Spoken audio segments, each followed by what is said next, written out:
We're live. Oh, we're live. Make sure you rewind it back so we can hear the first thing. Oh yeah, no, I already rewinded it back to the start. Now here we go.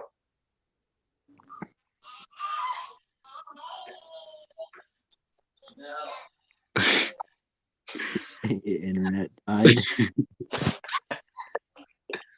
on the capacity of the internet. What are the five? Hold on. What are the five best reasons why there is no God? What are the five reasons why there are no fairies? The onus is not upon an atheist to say why there is not something. We're already off to a bad start. So, yeah, he's trying to do the whole burden of proof thing about how, for the theists, the burden would be on them to prove that God exists and that the default position is atheism, right? But of course, the default position would be agnosticism, right? Just a neutral stance of the matter, right? You don't know if there's God or if there's not God, right? And Yep. so it would be a burden on the atheist to give arguments for why a non-theistic version, a non-theistic metaphysical view is more likely to be true than a theistic version, and it would be on the onus, and the onus of proof would be on the theist to the converse, that in fact a theistic version of reality, a theistic view of the universe is more likely to be true, right? So he's just trying to do the whole lack theist thing, which just doesn't work, right? Yeah.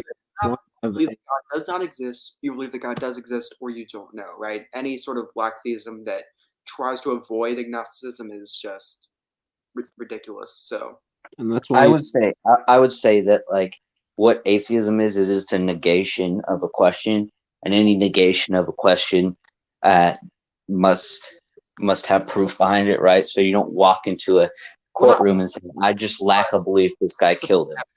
Like, and that's why you have atheist writers like Mackey, Oppie, Sobel, Smith, and all those guys who realize the fact that they can't just say, "Oh, I don't believe in God." They have to give a better explanation.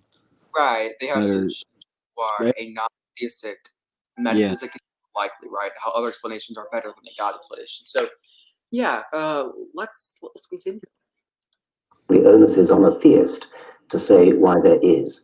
Having said that, it is a very interesting question because a universe with a God would be a very different. Wait, the audio cut out. Reasons for the existence of a God. So the reasons against them would have to be you tick off on your fingers one by one the alleged reasons why there should be a God, such as the argument from design. Things look so beautifully designed, bananas and apples and things like that, and humans and kangaroos and so on. And they look as though they've been designed because that's what Darwinian natural selection does. It makes them look as though they're designed. Okay. Uses a very good symbol. stop it. Okay. No, I'm not ideist. Sorry, hold on. I want to add this. Okay, so he's right that biological evolution, Darwin's evolution does make biological organisms like us seem designed. While I do believe that God was obviously ultimately behind it, he's right on that. But I think he's not just applying it to humans. If you watch some of his other videos, he's applying it to the whole universe. He's saying, well, we can apply the principles of biological evolution to the universal constants, but that doesn't work. That's why I accept fine-tuning. It doesn't work that way. And even if intelligent design, like all of them grant Darwin's theory. I don't agree with them on a lot of things. I don't agree with them on anything, actually. But you got to give them at least. You got to at least represent their view, right? They're not just saying Darwin didn't account for anything. Yeah, I mean that's what I'm saying is that he's right biologically, like in terms of evolution of organic organisms, but he's applying this to the universe too. He's applying this to the Big Bang. He's applying this to everything that happens, right? So like causal. So he's saying that like causal chains are just, it's all about evolution. There's no God that's needed for it, basically. and it Yeah. makes things look designed, Yeah, but yeah. that's wrong. He's All not ver- taking into account like Oh, sorry. I was just going to say all versions of the design argument, from fine tuning to Paley's Watchmaker, are all terrible and none of them work in the slightest. However, Dawkins' critique doesn't really make any sense. To point out a specific instance of where design is explained by natural means does not mean that design as such, or from reading epistemology from design, is invalid, right? It's just yeah. incorrect response. Yeah. So let us continue to his next objection. Simulacrum of design. I think that's the most important reason against that Darwin has exploded once and for all the argument from design. Other reasons that have been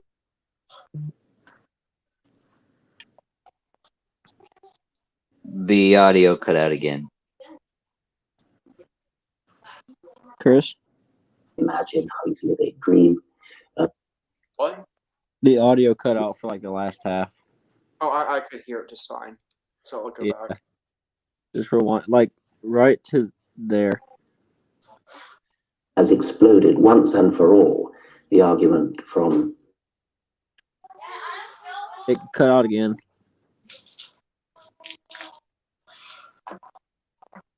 I think you need to pause it for a little bit and let it catch up. I think. Wait, hold on.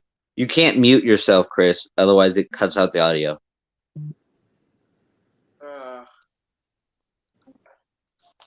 Other reasons Darwinian natural selection does. It makes them look as though they're designed. Andy's correct. A very good simulacrum of design. I think that's the most important reason against that Darwin has exploded once and for all the argument from design. Other reasons that have been offered, for example, people claim to have a subjective experience, a personal experience of God. Well, we all know how easily people are fooled. We all know how easily people hallucinate, how easily they imagine, how easily they dream. Okay, hold on, stop. Oh, stop. Please stop. Okay, people don't just hallucinate. Like, hallucinations are not emotional states, right? You don't hallucinate because you're emotional. You hallucinate when you're mentally ill or you're, unstable. And when It also just doesn't happen even if you're mentally unstable. Like, it's not like a bunch of people, you hallucinate once a day. Like, he put it in terms of like it happens all the time, but hallucinations are not just an everyday event that some guy hallucinates the feeling of God. Like, it doesn't just happen. Oh, I see God over there now. Yeah, Like, man, don't you love it when you're just eating dinner, then all of a sudden you hallucinate? I love it when that happens. When you're regular activities, then you just hallucinate. Yeah, it's because this isn't how you go with the Daniel Dennett theory and say, there are no experiences, consciousness doesn't exist. Or we Yeah. can go through the Heisenberg theory and just say there are no selves. There is nothing to have the experience. The experience exists some sort of embodied sea of qualia psychological drives, but there is no center of self. I mean, yeah, but he's still fun to respond to. And a lot of his critiques are still prevalent in the online atheist. yeah, No just go on Instagram and look at an atheist page, and you'll just see it left and right. Richard Dawkins quotes. Yeah, so as below like academic standards it may seem, this is still common stuff that it's still important to respond to, right? So that's why we're doing it here. So yeah, like I think a strong case can be made that it is intrinsically more likely that under theism there would be the amount of religious experiences that we see. Yeah, because those actually happen all the time, but like a hallucination doesn't just happen every day. Right, yeah. We see religious experiences happen with a shocking frequency that does not correlate with hallucinations as such. So I think a decent case can be made for that. And so Dawkins obviously just completely ignores what would be the psychology or the cognitive science behind how often and how hallucinations actually work. So yeah. We're in the Blackwell on this particular point too. That's pretty good. Oh yeah. Well, so we have another terrible take from Dawkins, and let's see his next bad take. Favor of the existence of a God. What other arguments are there? The argument from first cause, well, that shoots itself in the foot, because if you're going to postulate a God as a first cause, you've then got a really big problem explaining where the God came from. The whole point of the Oh Darwinian my gosh, he did it. He It's- did it. Cause. Oh there- my. Hey guys, Oh, God's the first cause of anything. Am I hallucinating, or did Chris just give a good take? Why? got him. No, this is literally Dawkins' logic. Okay, let's go to David Hume. What's the first cause of the universe? Well, you didn't explain where the universe came from. Bad argument. You shot yourself in the foot. No, yeah. Hume would have just like looked at you and cringed really hard and like told you to go see a mental doctor or something. Dawkins said with a straight face, what caused the first cause? The cause which there was no cause before. I think he failed to underline to understand the word first. So, this is another argument that doesn't work because it's just plainly logically contradictory. And even if he just somehow defeated that form, he failed to mention that there's like so many different forms of the first cause argument that would completely. Wait till he says, wait. I just want to hear Richard Dawkins say the God is just potentiality. Like he's not been actualized. It's just potentiality. No, he wouldn't even. He would never say that because he doesn't understand the Aristotelian metaphysics about a purely actualized being. Did you know that when something is moved from potential to actual, it's actually a Darwinian process of evolution, of natural selection that causes it to go from potential to actual? Therefore, God. Therefore, God does not exist. God came via Darwinian evolution. Let's see. Like, that it explains how you can get the illusion of design from primordial simplicity. So the argument from first cause shoots itself in the foot. Pascal's wager, you're better off betting that there is a God, because if you lose the bet, then you go to hell. That's a silly argument because it depends on, it assumes that you know which God it is for a start. If you bet on Okay, stop it there. Holy crap. Pascal That's not what Pascal Wagers is saying. It's saying take like the most rational religion and it seems more basically that it's more rational to believe in theism and then go from there. But Pascal didn't just use it and walk up to people and go like, yo, you don't believe in God? Well, you're better off believing in him. Like, it was more you make a general case for theism, and if you're kind of iffy about it, you still side with theism because there's at least a decent case could be made for it. Yeah, what Pascal argued was that if your confidence in Christianity being true and atheism being true, that there is no God and Christianity is false, if it's 50-50, right, then you should choose Christianity if they're both even concerning your epistemic credences. Yeah, That's not just, you don't believe in God, so you would go to hell if you're wrong, so you should believe. Yeah, the premise of the argument is if the chances of atheism and Christianity both being, of either of them being true is equal, if they have an equal chance of being true, then you should go with Christianity. That's what the argument states. It never says, oh, you're an atheist and you think it's logically impossible for God to exist. Well, you better believe in him anyway, because then you'll go to hell if you don't. Yeah, it's just very, very silly. So let's continue. That's the last part. and then you're in trouble. What else? In any case, even if it was Yahweh, you might well say that Yahweh would rather have somebody honest who thinks for himself rather than somebody who slavishly pretends to believe something. So there are no good arguments in favor of a God, and that's all.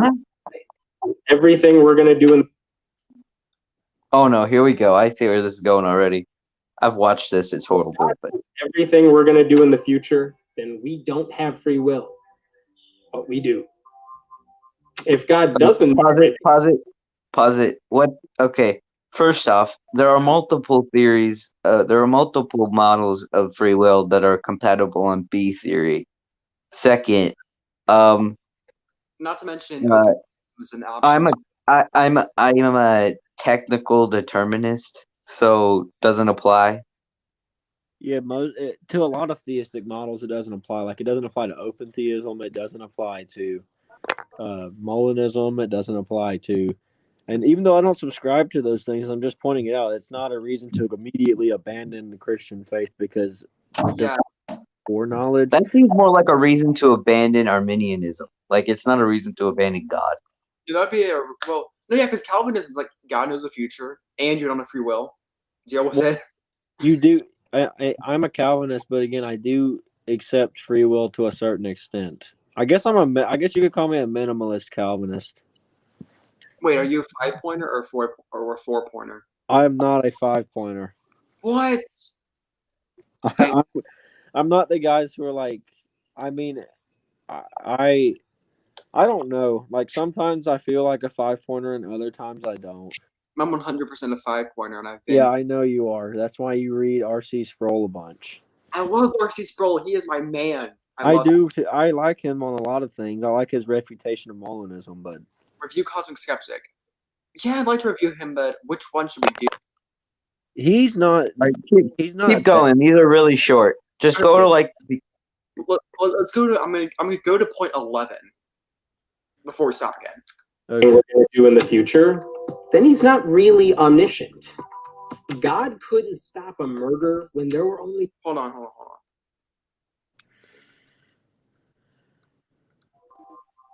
If God doesn't know everything we're going to do in the future, then he's not really omniscient. God couldn't stop a murder when there were only 4 people on Earth. If we're supposed to be God's special creatures, then the universe is full of a lot of wasted space. Myth of a great flood and a virgin birth were around long before Jesus came around. Oh no! Those are just Geez. elements of an interesting story. Virgins can't get pregnant. Not without modern medicine, anyway. Michelle Bachmann and Sarah Palin, Christian. Barney Frank, not a Christian. What's he talking about? God seems to agree with you about everything. Isn't that a coincidence? No. Isn't it also a coincidence that God seems to agree with all those Christians who also disagree with you? What? You ever wrote a Huh? book with that many What the? contradictions in it? Your publishers would have to pull it from the shelves. If God made us in his image, why do we have vestigial body parts and organs that all fail? 99 Oh my gosh! All right, pause it. Pause it. All right, pause it. supposedly. All right. Okay. Oh, Have anything to say? This is the I don't. I think he just okay. Those are the worst points against God. Those are worse than Dawkins. Well, I'm gonna try to be. I'm going to try to steal him. Okay, right. So on the second one, he said, if God doesn't know the future, then he's not omniscient. Yes, that's just a tautology. If I am not smart, if I'm dumb, then I'm not smart. It's like, yes, that's the whole point. That's what it means to not be omniscient. To not knowing the future would be part of not being omniscient, right? There's no point that he's making. It's just a mere semantic difference. Unless you're an open theist, you can be an open theist. Right, because if you think that God knows all propositions that it is logically possible to know, you could argue that it's logically impossible to know the future and still have God as omniscient. He just doesn't define omniscience, so that leads him into trouble, right? So second point doesn't work. What was the third point again? They already talked about the one where he was like, "Bro, there was already myths." Yeah. Oh yeah. Bro, did you know Those there were are. people who believed in a beginning of the universe before the Big Bang? It's really obvious that scientists are just taking those elements of original fairy tales that said that the universe had a beginning and pretending it's a scientific theory, right? That's totally how it works. But no, that's not how it works. And notice that he doesn't give any examples at all. He just asserts it without any evidence. And number two, that doesn't change. That doesn't make it not true.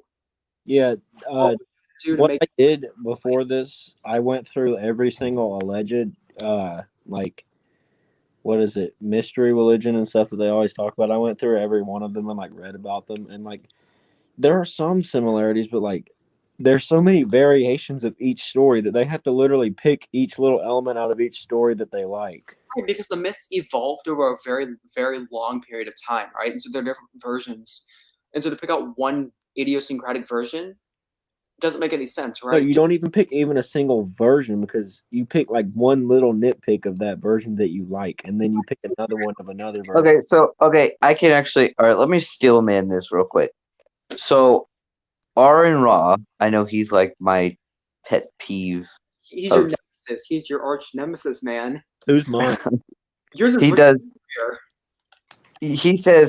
He said that a lot of these myths were around before the ark. So I'm going with the ark because virgin birth really is just stupid. There's like one other story You that should has a virgin birth, and it was after. So just leave the virgin birth, but the ark. So he does make a good point that a lot of these myths were around before the account of the flood was written, right? total But I nonsense. think, yeah, I think you're saying though is obviously if a flood happened, we would expect a lot of different accounts of it. Now, obviously, they're going to vary, but we would expect that. So I don't think that really disproves what they're trying to get it to do. Flood stories is not inconsistent with there being a flood. It doesn't mean that there wasn't a flood. It doesn't mean anything at all.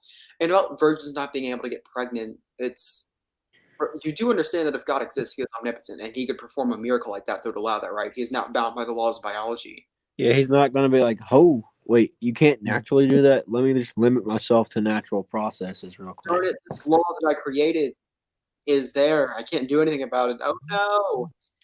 It's like that CS. Let me take over Joseph's body real quick. Yeah, It it's like that. It's like that thing that C.S. Lewis says. It's like if I have $2 in my drawer and then I put $2 more in then the next night and then I go to sleep and I wake up and I have $1 left. I don't go, the laws of mathematics have been broken. like the laws of wherever he lived has been broken. Exactly. That's what I'm saying though, is like it doesn't none of those two examples have any, like, it just doesn't make any sense. And the virgin birth, oh look, we had other virgin birth stories. Well, yeah, but they were all came after Luke wrote. So it doesn't really matter. Right, and Because obviously if the virgin birth happened, Luke wrote, some other religion read Luke's writings and they said, oh look, gotta add this in. right. The point about it seems like God agrees with you for everything. In order to stalemate him, I'll characterize that as a sort of argument for biblical disagreement, right? That if God exists, then it is unexpected, it is surprising that there is such a wide amount of disagreement over what the text means. If it's really inspired, then we'd expect a unanimous sort of consensus on what the Bible means. Well, Because it's that's not necessarily true, though. Well, and it's unlikely that on really serious issues, God would leave us confused, right? So, for example, on abortion, since God wasn't clear about it in the Bible, we don't know whether we should or should not. And so that would be expected under naturalism because it's just a book that people wrote or a collection of texts that were man-made. However, from God, it's not expected. It's surprising that he is unclear about a number of important issues. That's what he would be arguing, right? But the problem with this is the fact that there's really no reason to think that the fact that there is biblical disagreement makes the text uninspired, right? Because also it seems in all the important areas it's very clear. Right, yes, there's a huge amount of agreement over like Jesus' virgin birth or Jesus' death for our sins. There's a huge amount of agreement on that. And then you have like free will, people like they disagree here and there on that. Yeah, you have people that disagree. You have people that disagree like on like whether Genesis is literal, right?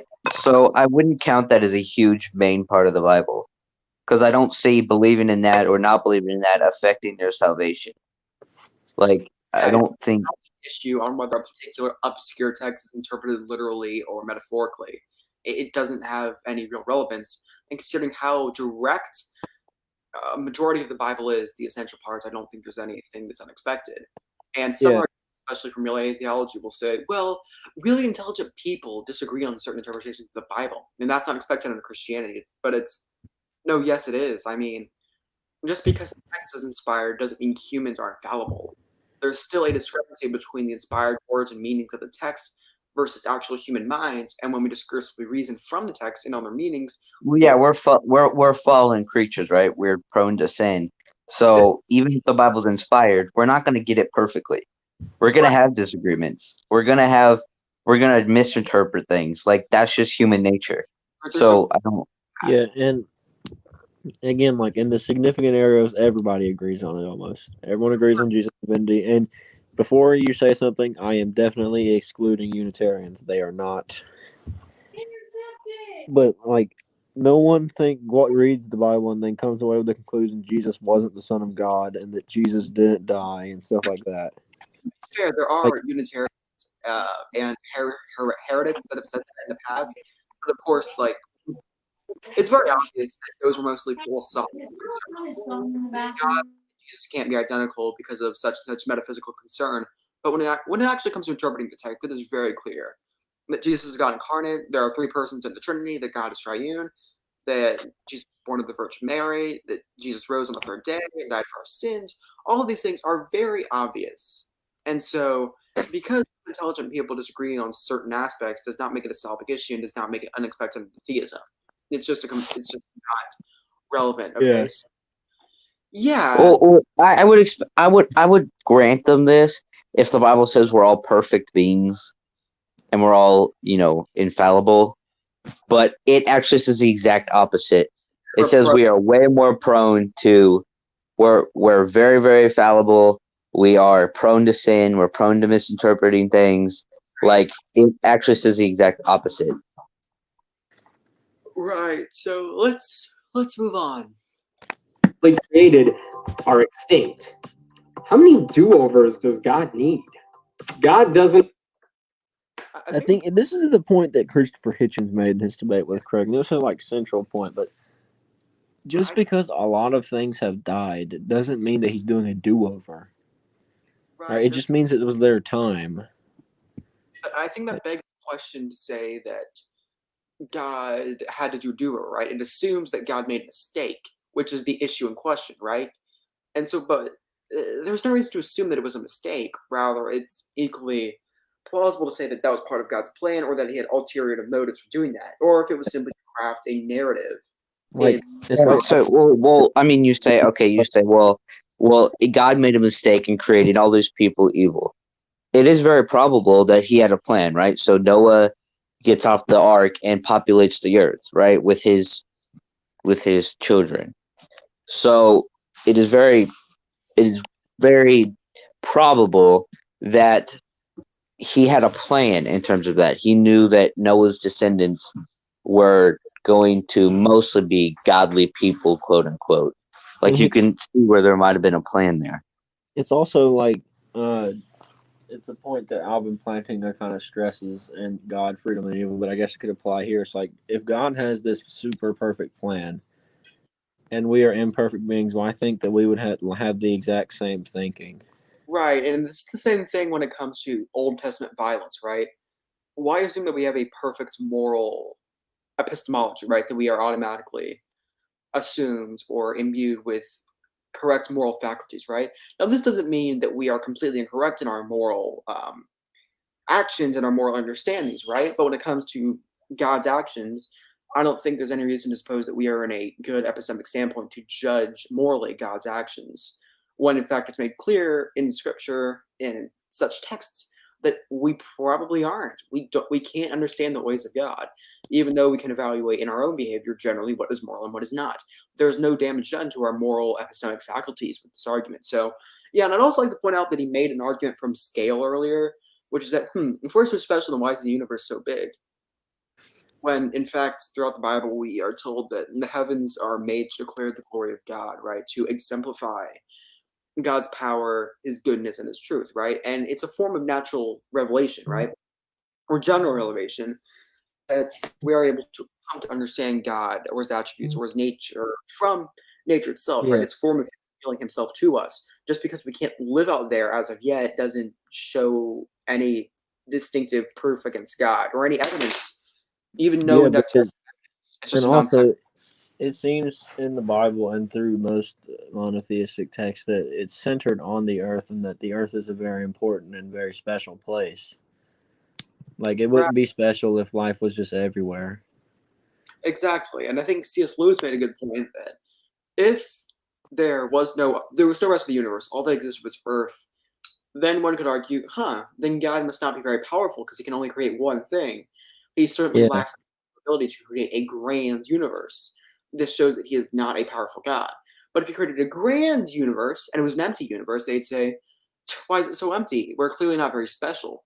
But if it was full of life, they would say, oh, then we're clearly not special because there's life everywhere. There's nothing unique about us.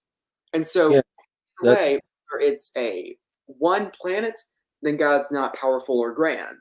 If there's an infinite universe with only one life in it, then it's clearly not designed for us. If it's teeming with life, then we're not special, right? You can't win either way. It's just a very flawed argument. So, Yeah, let's- and then it was like what was it? He also you made a point that it's the heavens declare the glory of God, and you could actually make Alex Proust's argument from beauty from that. yeah, I'd agree with that. That our intuitions and experiences of design or beauty can be a natural sign towards God, right? So we Yeah, can conclude or believe that God exists rationally, even if we don't have a metaphysical argument, if that makes sense, right? A variant of Reformed epistemology. So, yeah, well, let's continue. Doesn't exist because I said so. What? You don't like that reason? Because that's the same reason a lot of parents and pastors give to children. God need. God doesn't exist because I said so. What? You don't like that reason? Because that's the same reason a lot of parents and pastors give to children to convince them God does exist. the reason I was told. The Holocaust. Okay, hold up. Often based on their personal experiences. God spoke to them. They feel God. They just know God exists. It's the sort of proof we would never take seriously if it were applied anywhere else. Too many of God's followers. Okay. I love how just like point 13 was just Holocaust. Like that was it. Yeah, again, I think what he's going at is the whole, like, it's like the natural disasters. Like, why would God allow this? Why would God allow that? I mean, Why bad? if he made perfect beings, then he obviously wouldn't have to do that. Okay, but we're not perfect, and so Hey, imagine I'm a what universalist. I get a free pass on everything. Imagine what would happen. What God would have to do then? Like, they always make this point. Like, why do they treat God as if he's some genie, but yet they expect him to be? Like, they internally want him to solve all of our problems. Riddle me this, theists. If God good, then why bad thing happen? Theists Eleanor Stump, Thomas Aquinas, Bonaventure, Saint Augustine, Anselm, Boethius, Lansing guy. Lansing got destroyed. Anyway, yeah, I'm going to go into my version of the Stumpian and the Stumpian Felix Culpa theodicy that I think is good. I'm not going to go into any of that now, but yeah, it's just the basic why bad things happen argument. And the point about pastors and parents, I'm not going to respond to that. It's just a non sequitur. It doesn't say anything important. It's just stupid. Well, It would like I don't see how that is like God doesn't exist because parents say he does. right. That's not, it's just, well, I won't say, I'm trying to be more charitable, but it's just a very weak point. And I don't think he's ever going to get into this video. I don't think he's ever going to get into the serious academic stuff. yeah, I mean, it's the friendly atheist. He doesn't do that. It's just more accessible content, and yeah. So Well, it's that emotional arguments like they get because that's what most online atheists do. Now, I'm not attacking them personally, but that's what they do. It's all emotional. Like God allows evil, therefore God does not exist, right? Like that doesn't follow. Have Jesus mythicists. No, but that's what I'm saying is that most online atheists, besides you have your good ones, but most online atheists, it's just this emotional attack. It's not really a good Using Bible planned out support their premise one, premise two. right. Make sure you don't mute your mic because it mutes the audio. Wait, hold on. I'm gonna go back so we can hear the point. Too many of God's followers, using Bible verses to support their beliefs, have made life worse for other people. No matter what Ray Comfort says, God didn't create bananas to look like this. They evolved this way without God's help. Every time science and religion go head to head, science wins. You need God to be a good person. Just Do you cut want out me to answer that? Do you want me to answer that? Jesus coming back during their lifetime for many, many, many lifetimes. He's not coming back. It's time to move on. God works in mysterious ways is typically a euphemism for stop asking hard questions. I have to admit, I've been guilty of saying that. Texas and hurricanes in Alabama, there sure are a lot of natural disasters in the places that God supposedly loves. You were made in God's image. Except for your foreskin, apparently. You need to cut that off. Got any more short arguments against God's existence? Leave them below and Okay. we'll... Oh my gosh. The last point, I Okay, think the last one. The last one. the Hold last- on. That's just healthy. That's just a health. the image of God, there's a lot of debate over this amongst theologians, but the view that I hold to on the verse that says we were made in the image of God, I don't think it was a physical description, right? Because obviously we don't all look like God. But it's a spiritual sense that we have the same sort of, I can't really describe it, but it's We have the but it's spiritual. we have the intellect to have a spiritual relationship with God. Reflect God's sense that we are able to entertain an abstract divine truths from reality. Lower animals, as so the theists would argue, that cannot understand divine truths or eternal ideas in the same way that a human mind can. In that sense, we are set apart from these lower beasts by our ability to rationalize and think and abstract and reason discursively. So we finished the video, thankfully, and that was that. We didn't pass the hour mark.